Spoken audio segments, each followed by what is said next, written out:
суга агып кетип каза болгон, аны Серный деп коебуз, ошол жактан табылган. Красный зонага киргизип эч ким жашабасын дегендер да, мага кайтарышка тамгыр болду. Өлкөдө 1990-2000 жылдар аралыгында жаратылыш кырсыктары эң көп катталган аймактардын бири Сузак району болуп саналат.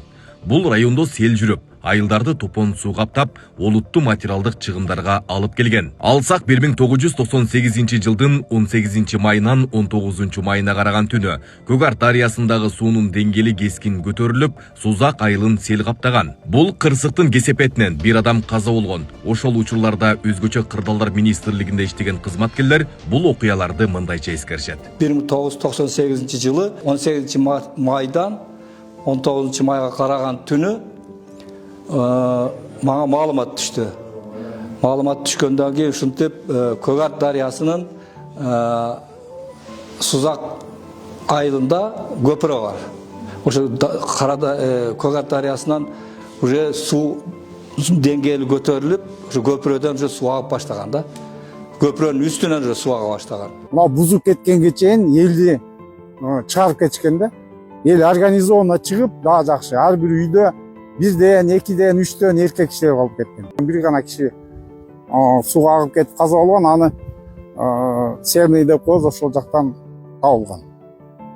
Бир бузулуп кеткенден кийин мобилизация болуп, республика боюнча службалар келип, биздин жерде службалар келип, техникаларды топтоп, ушул жерде кынаганга 3 күн кеткен. Бул жылдар аралыгында сел кырсыктары менен катар жер көчкү кырсыктары да көп катталган. Анын кесепетинен ондогон жарандар көчкү алдында калып, каза болуп, ири материалдык чыгымдарга алып келген. Бүгүнкү күндө Сузак районунда кооптуу деп саналган аймактарда 600дөн ашуун үй бүлө өмүрүн тобокелге салып, жашоосун улантып келишет. Мамлекет тарабынан берилген жардамдарга, көрсөтүлгөн камкордуктарга карабастан бүгүнкү күнгө чейин ушу өз өмүрлөрүн тобокелдикке салып жашап жүргөндөр бар да.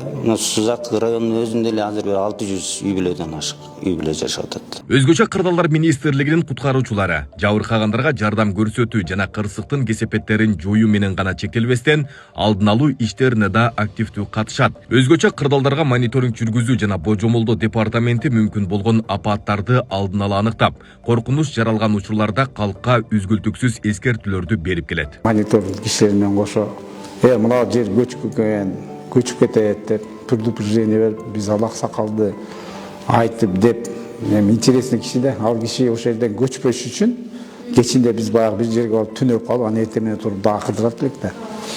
Анан кечинде жатсак ошол киши келиптир. Бир